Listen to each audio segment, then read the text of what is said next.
Hello everyone, welcome to Suksa class. UGC December 2025 online அப்ளிகேஷனோட start பண்றாங்க. ஒவ்வொரு முறையும் இந்த அப்ளிகேஷன் ப்ராசஸ்ல நிறைய மாற்றங்கள் கொண்டு வராங்க. இந்த தடவை நிறைய மாற்றங்கள் கொண்டு வந்திருக்காங்க. ஸோ இது எப்படி மிஸ்டேக் இல்லாம கரெக்டாக அப்ளை பண்ணணும் அப்படின்றத ஸ்டெப் பை ஸ்டெப்பாக உங்களுக்கு நான் எக்ஸ்பிளைன் பண்றேன். ஸோ இந்த அப்ளிகேஷன் ப்ராசஸ் ஆல்ரெடி ஸ்டார்ட் பண்ணிட்டாங்க. இதுக்கான last date November 7th. So முடிஞ்ச அளவு அக்டோபர் மந்த்துக்குள்ளேயே நீங்கள் அப்ளை பண்ணிடுங்க. ஸோ அப்ளை பண்ணிட்டு லாஸ்ட் மினிட் அந்த ரெஸ்ட்டை தவிர்த்துருங்க. ஓகேங்களா? ஸோ இது அப்ளை பண்ணுறப்போ உங்களுக்கு என்னென்ன டாக்குமெண்ட் தேவைப்படும் அப்படின்னு சொல்லி பார்த்தோன்னா உங்களோட ஃபோட்டோ அண்ட் சிக்னேச்சர் இது ரெண்டை மட்டும் ஸ்கேன் பண்ணி வச்சுக்கிட்டா போதும். வேறு எந்த ஒரு டாக்குமெண்ட்டும் தேவைப்படல. இது மட்டும் அப்ளை பண்ணால் போதும். அதாவது உங்களோட கம்யூனிட்டி சர்டிஃபிகேட்டு ஆர்எல்ஸ் உங்களோட மார்க் ஷீட்டு இது எதுவுமே தேவைப்படாது. ஸோ நீங்கள் இந்த ரெண்டு டாக்குமெண்ட் மட்டும் தான் அப்லோட் பண்ணுற மாதிரி இருக்கும். அப்போ இதுக்கான அப்ளிகேஷன் ஃபீஸ் எவ்வளோ அப்படின்ற ஒரு டவுட் இருக்கும். ஸோ ஜென்ரல் கேட்டகரிக்கு 1150, அதே மாதிரி ஓபிசி அண்ட் எக்கனாமிக்லி வீக்கர் செக்ஷனுக்கு 600 அண்ட் எஸ்சி எஸ்டி பிடபிள்யூடி கேட்டகரிக்கு 325, தேர்ட் ஜெண்டருக்கும் 325 தான். அப்போ இந்த அப்ளிகேஷன் ப்ராசஸ் ஸ்டார்ட் பண்றதுக்கு முன்னாடி ஒரு சின்ன விஷயம் நான் சொல்ல விரும்பணும். என்ன அப்படின்னா, ஒருவேளை உங்களோட சப்ஜெக்ட் கெமிஸ்ட்ரி, லைஃப் சயின்ஸ், அதுக்கப்புறம் mathematical science, earth science, physical science இந்த மாதிரி சப்ஜெக்ட் இருந்தது அப்படின்னா நீங்கள் சிஎஸ்ஐஆர் நாட் மட்டும் தான் எழுத முடியுமே தவிர யூஜிசி நீட் எழுத முடியாது. ஓகேங்களா? ஏன்னா நிறைய பேர் இந்த அப்ளிகேஷன் ப்ராசஸ் ஸ்டார்ட் பண்ணிட்டு கடைசியில் போய் கேட்பீங்க எங்கே என் சப்ஜெக்டை காணா அப்படின்னு சொல்லிட்டு. ஸோ அப்ளை பண்ணுறப்ப இந்த டவுட் இருந்தாலும் நீங்கள் கமெண்ட் பண்ணுங்க. ஸோ அந்த சிஎஸ்ஐஆர் நாட்டுக்கு அப்ளிகேஷனுக்கு லிங்க் வேணும்னாலும் கேளுங்க. நான் கீழே நம்பருக்கு டெக்ஸ்ட் பண்ணுங்க, நான் உங்களுக்கு ஷேர் பண்ணுறேன். ஸோ அப்போ இந்த அப்ளிகேஷன் ப்ராசஸில் ஃபஸ்ட்டு நீங்கள் நியூ ரிஜிஸ்ட்ரேஷன் பண்ணணும். ஸோ ரிஜிஸ்ட்ரேஷன் நியூவாக பண்ணணும். அதுக்கப்புறம் உங்களோட ஓடிபி கொடுக்கணும். தென் உங்களோட பர்சனல் டீட்டெயில்ஸு, அதுக்கப்புறம் எக்ஸாம் சென்டர் டீட்டெயில்ஸு, உங்களோட டாக்குமெண்ட் அப்லோட் பண்ணுறது, அதுக்கப்புறம் நீங்கள் ஃபைனலாக ஃபீஸ் பே பண்ணுறது. இவ்வளோ தான். ஸோ ரொம்ப ஈஸியாக அப்ளை பண்ண முடியும். சின்ன சின்ன விஷயங்கள் மட்டும் பார்த்து அப்லோட் பண்ணணும். ஓகேங்களா? ஸோ இந்த நியூ ரிஜிஸ்ட்ரேஷன் இந்த தடவை இந்த சைட்டையே சேஞ்ச் பண்ணியிருக்காங்க. இந்த அஃபிஷியல் சைட்டையே சேஞ்ச் பண்ணியிருக்காங்க. ஸோ நிறைய பேர் கேட்டிருந்தீங்க இந்த லிங்க் எங்கேருந்து எடுத்தீங்க, இது எங்கே இருக்குது அப்படின்ற மாதிரி. ஸோ இந்த லிங்க் நான் கீழே டிஸ்கிரிப்ஷனில் கொடுக்குறேன். இதை கிளிக் பண்ணிங்க அப்படின்னா இந்த மாதிரி வரும். ஸோ இப்போ நீங்கள் படிக்க ஆரம்பித்தாலும் கண்டிப்பாக இந்த எக்ஸாம் உங்களால் கிளியர் பண்ண முடியும். ஸோ முடிஞ்ச அளவு ஏர்லியாக அப்ளை பண்ணிட்டு படிக்க ஆரம்பிங்க. ஸோ இந்த ப்ராசஸை ஏர்லியாகவே ஸ்டார்ட் பண்ணுங்கள். ஓகேங்களா? நம்மளோட 6 கிளாஸில் உங்களோட இதுக்கு சப்போர்ட் பண்ணுற விதமாக ஸோ வர October 12th new batch start பண்ணுறோம். நிறைய பேர் கேட்டிருந்தீங்க நியூ பேட்சோட டேட் ஸோ நியூ பேட்சோட டேட் October 12th. அண்ட் இந்த கோர்ஸ்லேயே உங்களுக்கான ஸ்டடி மெட்டீரியல்ஸ், அதுக்கப்புறம் video lectures, live interactive classes and உங்களுக்கான டெஸ்ட் சீரியஸ் எல்லாமே உங்களுக்கு கிடைச்சிடும். ஸோ உங்களோட சக்ஸஸை ஏர்லியாக என்ஷூர் பண்ணிக்கோங்க. கீழே இருக்க நம்பருக்கு கால் பண்ணுங்கள். ஓகேங்களா? ஸோ இந்த அப்ளிகேஷன் ப்ராசஸில் இப்படி தான் இருக்கும். அந்த லிங்கை தொட்டிங்க அப்படின்னா இந்த மாதிரி தான் வரும் உங்களுக்கு. ஸோ கீழே போயிட்டீங்கன்னா இப்படி ஒரு டிக் மார்க் காட்டும். கொடுத்துட்டு அடுத்த பேஜ் போயிடுங்க. ஸோ இந்த இடத்துல உங்களோட டீட்டெயில் கேட்டிருப்பாங்க. ஸோ அப்போது இந்த இடத்துல உங்களோட நேமு, ஸோ நேம் கிட்ட என்ன சொல்லியிருக்காங்க அப்படின்னா 10th சர்டிஃபிகேட்ல எப்படி இருக்கணுமோ அதே மாதிரி தான் இருக்கணும் அப்படின்னு சொல்லியிருக்காங்க. ஸோ உங்களோட 10th சர்டிஃபிகேட்ல எப்படி இருக்கோ அதே மாதிரி கொடுங்க. உங்களோட ஃபாதர் நேம், அதுக்கப்புறம் mother name, date of birth, gender, இங்கே கொடுத்துருக்க எல்லா விஷயத்தையுமே உங்களோட 10th சர்டிஃபிகேட்ல எப்படி இருக்கோ அதே மாதிரி கொடுங்க. அண்டு இதே டீட்டெயில்ஸை அகைன் இந்த இடத்துல ரிப்பீட் பண்ணணும். ஸோ கன்ஃபர்மேஷனுக்காக. ஸோ கொடுத்துட்டு அடுத்து உங்களோட கான்டாக்ட் டீட்டெயில்ஸ் கொடுக்கணும். ஸோ கான்டாக்ட் டீட்டெயில்ஸில் உங்களோட நேமு, அதுக்கப்புறம் லொக்காலிட்டி, ஸோ உங்களோட அட்ரஸ் ஃபுல்லாக ஃபில் பண்ணணும். ஸோ அதையே கீழேயும் ஃபில் பண்ணுற மாதிரி இருக்கும். பர்மனன்ட் அட்ரஸ் அப்படின்னு சொல்லி கேட்பாங்க. ஸோ கொடுத்துட்டு உங்களோட கம்யூனிகேஷன் டீட்டெயில்ஸ், அதாவது உங்களோட மெயில் அட்ரஸ், அதுக்கப்புறம் mobile number, alternative mobile number. So நீங்கள் எந்த மொபைல் நம்பர் கொடுக்குறீங்க, மெயில் ஐடி கொடுக்குறீங்க அப்படின்றது ரொம்ப முக்கியம். ஏன்னா அதில் தான் உங்களுக்கு ஓடிபி ஷேர் பண்ணுவாங்க. ஸோ இந்த மெயிலில் தான் உங்களோட அப்ளிகேஷன் நம்பரும் வரும். ஸோ இன் ஃபியூச்சரில் நீங்கள் அட்மிட் கார்டு டவுன்லோட் பண்ண போகிறீங்க, இல்லை உங்களோட ரிசல்ட் பார்க்க போகிறீங்க அப்படின்னா அதில் தான் உங்களுக்கு வரும். ஸோ அதை ப்ராப்பராக கொடுங்க. அண்ட் ஸோ அடுத்து பார்த்தோம் அப்படின்னா இந்த டீட்டெயில்ஸ்லாம் ஃபில் பண்ணிவிட்டு இந்த பாஸ்வேர்டு ஃபில் பண்ணணும். ஸோ பாஸ்வேர்டு ஃபில் பண்ணுறப்போ ஒரு சில க்ரைட்டீரியா கொடுக்குறாங்க. ஸோ ஒரு கேபிட்டல் லெட்ரு, ஸ்மால் லெட்ரு இதெல்லாம் இருக்கணும்னு சொல்லிட்டு சிம்பிளாக உங்களோட நேம் வச்சுக்கோங்க. எப்படின்னா, அதாவது இந்த மாதிரி 6R,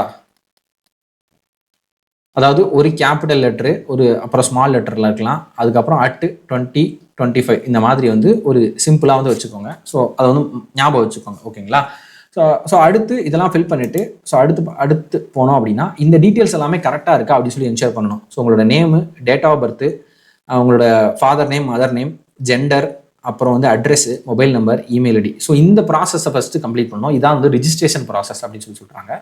ஸோ அக்ரி கொடுத்துட்டு நீங்கள் நெக்ஸ்ட் பேஜ் போனீங்க அப்படின்னா ஒரு கன்ஃபர்மேஷன் கேட்கும். கொடுத்துட்டு நீங்கள் சப்மிட் கொடுத்துருங்க. சப்மிட் கொடுத்த உடனே உங்களுக்கு உங்களோட மொபைல் நம்பருக்கு ஒரு ஓடிபி வரும். ஸோ மொபைல் நம்பரை பக்கத்தில் வச்சுக்கோங்க. மொபைல் நம்பருக்கு ஓடிபி வரும். அந்த ஓடிபியை கொடுத்த பின்னாடி இந்த இடத்துல சப்மிட் ரிஜிஸ்ட்ரேஷன் கொடுத்துடலாம். ஸோ ரிஜிஸ்ட்ரேஷன் ப்ராசஸ் கம்ப்ளீட் ஆகிடும். நீங்கள் ரிஜிஸ்ட்ரேஷன் பண்ண உடனே உங்கள் மொபைலுக்கு ஒரு மெசேஜ் வந்துடும். ஓகேங்களா? ஸோ அடுத்து உங்களோட application process. So application form, அடுத்து ஃபீ பேமெண்ட், இவ்வளோ தான். ஸோ அப்போது அப்ளிகேஷன் ப்ராசஸில் ஃபஸ்ட்டு என்ன கேட்குறாங்க அப்படின்னு பார்த்தோம்னா, ஃபஸ்ட்டு உங்களோட இந்த நீங்கள் ஆல்ரெடி கொடுத்து இந்த டேட்டெல்லாம் இந்த இடத்துல வந்திருக்கும். ஸோ வந்த பின்னாடி உங்களோட நேஷனாலிட்டி, அதுக்கப்புறம் கேட்டகரியை பொறுத்தளவுக்கு ஒரு சில பேருக்கு டவுட் இருக்கும். நான் வந்து எம்பிசி, ஸோ அப்போது நான் எது அப்ளை பண்ணுறதுன்னு தெரியல, நான் பிசி எது வந்து கொடுக்குறதுன்னு தெரியல அப்படின்னு சொல்லிட்டு. ஸோ நீங்கள் எம்பிசியாக இருந்தாலும் சரி, பிசியாக இருந்தாலும் சரி, நீங்கள் வந்து சென்ட்ரலில் அப்ளை பண்ணுறப்போ எல்லா எக்ஸாமுக்குமே ஓபிசி அப்படின்னு மட்டும்தான் வந்து கொடுக்க முடியும். ஸோ அதனால் அந்த மாதிரி கொடுங்க, ஓகேங்களா? ஸோ அதுக்கப்புறம் உங்களோட கேட்டகரியாக வந்து கன்ஃபார்ம் பண்ணிக்கோங்க. ஸோ அதாவது இந்த கேட்டகரியில் சொல்ல விரும்புறது என்ன அப்படின்னா, நீங்கள் என்ன கேட்டகரி சூஸ் பண்ணுறீங்களோ அதை பேஸ் பண்ணி தான் உங்களுக்கு வந்து கட் ஆஃப் வரும். ஸோ அப்போது நீங்கள் வந்து நான் ஜென்ரல் கேட்டகரியில் நான் கொடுத்து எழுதிடுறேன் அப்படின்னு சொல்லிங்கன்னா உங்களுக்கு கட் ஆஃப் வந்து கூட வரும். ஸோ அப்போது அந்த விஷயத்தில் ரொம்ப கான்ஷியஸாக இருக்கணும். நீங்கள் என்ன கேட்டகரியோ அதை தான் பேஸ் பண்ணி நீங்கள் கொடுக்கணும், ஓகேங்களா? ஸோ அப்போது அதுக்கப்புறம் வந்து ஒருவேளை நீங்கள் பிடபிள்யூ கேட்டகரி இருந்தீங்க, உங்களுக்கு ஸ்கிரைப் தேவைப்படுது அப்படின்னா நீங்கள் இந்த பிடபிள்யூ கொடுத்துட்டு அதுக்கான தேவையான சான்றிதழ்களை வந்து கண்டிப்பாக கொடுக்கணும். அதில் என்ன சொல்கிறாங்க அப்படின்னா, நீங்கள் வந்து அதை நீங்கள் பிடபிள்யூன்னு அப்ளை பண்ணி தான் மட்டுமே உங்களுக்கு ஸ்கிரைப் அலோகேட் பண்ணிட மாட்டோம். நீங்கள் கொடுக்குற டீட்டெயில்ஸ் வந்து ப்ராப்பராக வெரிஃபை பண்ணிட்டு தான் உங்களுக்கு வந்து ஸ்கிரைப் அலோகேட் பண்ணுவோம் அப்படின்னு சொல்லி கொடுத்துருக்காங்க. ஸோ அப்போ நீங்கள் அதுக்கு வந்து எஸ் கொடுத்துருக்கீங்க, பிடபிள்யூடி ஒருவேளை நீங்கள் வந்து டிஃப்ரெண்ட்லி ஏபிள்டு அப்படின்னா இந்த இதெல்லாம் கொடுத்துட்டு அதுக்கான ப்ராப்பரான ப்ரூஃப் வந்து சப்மிட் பண்ணிடுங்க. கொடுத்துட்டு நீங்கள் மைனாரிட்டி கம்யூனிட்டி இருக்கீங்களா அதை வந்து கொடுப்பாங்க. அதை வந்து ஃபில் பண்ணிக்கோங்க. ஃபில் பண்ணிவிட்டு நீங்கள் பிஜியில் என்ன சப்ஜெக்ட் படிச்சிங்க அப்படின்னு சொல்லி கேட்குறாங்க. ஸோ அப்போது பிஜியில் நீங்கள் என்ன சப்ஜெக்ட் படிச்சிங்க? Economics, political science, so philosophy, அதுக்கப்புறம் வந்து ஆந்த்ரோபாலஜி, சோசியாலஜி, என்விரான்மெண்ட்டு, இந்த மாதிரி கம்ப்யூட்டர் சயின்ஸ் என்ன சப்ஜெக்ட் படிச்சிங்களோ அதை வந்து பிக் பண்ணிக்கோங்க. ஸோ பிக் பண்ணிவிட்டு அடுத்து என்ன பண்ணணும் அப்படின்னா, நெக்ஸ்ட் பேஜ். இந்த இடத்துல வந்து உங்களோட ஐடென்டிட்டி, அதாவது நீங்கள் செலக்ட் பண்ணீங்கன்னா இந்த மாதிரி காட்டும். நீங்கள் வந்து உங்களோட ஆதார் கொடுக்கலாம். ஸோ அப்லோட் பண்ண தேவையில்லை, அந்த நம்பர் மட்டும் தான் கொடுக்கணும். ஸோ சிம்பிளாக உங்களோட ஆதார் அல்லது வந்து டிஜிலாக்கர் அல்லது passport, PAN card, driving licence, ration card, voter ID, இதில் எது வேணாலும் நீங்கள் பிக் பண்ணிக்கலாம், ஓகேங்களா? சிம்பிளாக அதை கொடுத்தீங்கன்னா இந்த மாதிரி அடுத்த ஒரு பேஜ் வந்து ஓப்பன் ஆகும். இதில் வந்து அதில் உங்களோட நம்பர் என்ன, ஆதார் நம்பர் என்ன, அண்ட் அதில் உங்களோட நேம் எப்படி இருக்குது அதை மட்டும் கரெக்டாக போட்டுருங்க, ஓகேங்களா? ஸோ போட்டுட்டு அதை வந்து கன்ஃபர்மேஷன் கொடுத்துக்கோங்க. கொடுத்துட்டு நெக்ஸ்ட் பேஜ் போனீங்க அப்படின்னா இந்த மாதிரி வந்து உங்களுக்கு ஓப்பன் ஆகும். அதாவது எக்ஸாம் சென்டர் டீட்டெயில்ஸ் வந்து இந்த இடத்துல கொடுக்க வேண்டியதாக இருக்கும். இந்த இடத்துல வந்து ஒரு சின்ன குறிப்பு என்ன அப்படின்னா, நம்மளோட இந்த எக்ஸாம் வந்து டிசம்பரில் வரும். ஸோ டிசம்பர் ஒரு செகண்ட் வீக்கு அல்லது தேர்ட் வீக்கு அல்லது ஜான் ஃபர்ஸ்ட் வீக் அப்படி வரலாம். ஸோ அப்போது ஒரு சில நேரம் வந்து அந்த ஹாலிடேஸில் வரும், டிசம்பர் ஹாலிடேஸில். அப்போ அந்த டைமில் நீங்கள் எங்கே இருப்பீங்க, அப்புறம் வந்து அந்த டைமில் நிறைய மழை பெய்யும். ஸோ இந்த விஷயங்கள்லாம் கன்சிடர் பண்ணி நீங்கள் அந்த டைமில் எங்கே இருப்பீங்களோ அதை பேஸ் பண்ணி உங்களோட எக்ஸாம் சென்டர் வந்து கொடுங்க. ஏன்னா ஒரு சில பேர் வெக்கேஷன் இருப்பீங்க. ஸோ அப்போ வந்து டிரான்ஸ்போர்ட்டேஷன் இஷ்யூவாக இருக்கும். ஸோ அதனால் வந்து எந்த இடத்துல இருப்பீங்களோ அதை பேஸ் பண்ணி உங்களோட எக்ஸாம் சென்டர் சூஸ் பண்ணுங்க. மொத்தம் 4 சென்டர் சூஸ் பண்ணணும். ஸோ முடிஞ்ச அளவு ஃபர்ஸ்ட் சென்டர்லேயே வந்து கொடுத்துருவாங்க. இந்தியாவில் எல்லா இடத்துலையும் எழுதலாம். ஸோ தமிழ்நாட்டில் இருக்க மேஜர் சிட்டிஸ் எல்லாத்துலேயுமே வந்து சென்டர் கிடைக்கும், ஓகேங்களா? ஸோ அப்போது உங்களோட ஃபர்ஸ்ட் சென்டர்லேயே வந்து கொடுத்துருப்பாங்க. நீங்கள் எந்த ஃபர்ஸ்ட் சிட்டி கொடுத்துருக்கீங்களோ அதுலேயே வந்து உங்களுக்கு கொடுத்துருவாங்க. ஸோ அப்போது அதை வந்து ஃபில் பண்ணணும். அண்ட் அடுத்து என்ன அப்படின்னா, நீங்கள் மாஸ்டர் டிகிரி படிச்சிருக்கீங்களா அல்லது 4 இயர் அண்டர் கிராஜுவேட் டிகிரி படிச்சிருக்கீங்களா, அதை இன்டகிரேட்டட் படிக்கிறீங்களா அப்படின்றத கேட்பாங்க. அதையும் வந்து ஃபில் பண்ணிக்கலாம். ஒருவேளை நீங்கள் 4 இயர் டிகிரி படிச்சிருந்தாலும் அதை வந்து நீங்கள் வந்து எலிஜிபிள் யூஜிசி நெட் எழுதுறதுக்கு. அண்ட் இந்த இடத்துல இதில் வந்து என்ன சூஸ் பண்ணுறீங்க, நீங்கள் வந்து என்ன, அதாவது நெட் எக்ஸாமில் என்ன சப்ஜெக்ட் சூஸ் பண்ணுறீங்க அப்படின்னு சொல்லிட்டு இங்கே எழுதணும். ஸோ அப்போது இந்த இடத்துல வந்து சிலபஸ் போய் பார்த்தீங்கன்னா எல்லா சப்ஜெக்ட்டும் இருக்கும். அதில் வந்து நீங்கள் எந்த சப்ஜெக்ட் சூஸ் பண்ணுறீங்களோ அதை தான் ப்ராப்பராக அப்ளை பண்ணணும். Political science, philosophy, psychology, sociology, history. So அதை வந்து உங்களோட சப்ஜெக்டை ப்ராப்பராக நெட் எக்ஸாமில் நீங்கள் என்ன சப்ஜெக்ட் எழுத போகிறீங்க அப்படின்றத ப்ராப்பராக இந்த இடத்துல கொடுங்க. கொடுத்துட்டு அடுத்து உங்களோட சிட்டியை வந்து ஃபில் பண்ணிவிட்டு ஸோ அடுத்த பேஜ் போய்க்கலாம். இந்த இடத்துல வந்து ஒரு டவுட் இருக்கும். என்ன அப்படின்னா, இந்த இடத்துல கொடுப்பாங்க பாஸ் ஸ்டேட்டஸ் அப்படின்னு சொல்லிட்டு. இதை வந்து கிளிக் பண்ணோம் அப்படின்னா நமக்கு வந்து இந்த மாதிரி காட்டும். என்னன்னா பாஸ்டு அல்லது அப்பியரிங். நெட் எக்ஸாம் அப்ளை பண்ணுறப்போ நிறைய பேருக்கு வந்து டவுட் இருக்கும். என்ன அப்படின்னா, நான் வந்து படிச்சுக்கிட்டு இருக்கேன், நான் அப்ளை பண்ணலாமா, செகண்ட் இயர் படிக்கிறேன், நான் அப்ளை பண்ண முடியுமான்னு சொல்லி கேட்பாங்க. தாராளமாக அப்ளை பண்ணலாம். ஸோ என்ன அப்படின்னு நான் சொல்கிறேன் கிளியரா. ஸோ ஒருவேளை நீங்கள் படித்து முடிச்சிருந்தீங்க பாஸ்டு அப்படின்னா உங்களுக்கு வந்து இந்த மாதிரி காட்டுவாங்க. இந்த இடத்துல வந்து நீங்கள் எந்த வருஷம் பாஸ் ஆனீங்க அப்படின்றது தெளிவாக வந்து கொடுத்துருக்கணும். ஸோ 25ல் பாஸ் ஆனீங்களா, 21, 16, 17 அப்படின்னு சொல்லிட்டு எந்த இயரில் பாஸ் ஆனீங்கன்றதை தெளிவாக கொடுத்துருக்கணும்.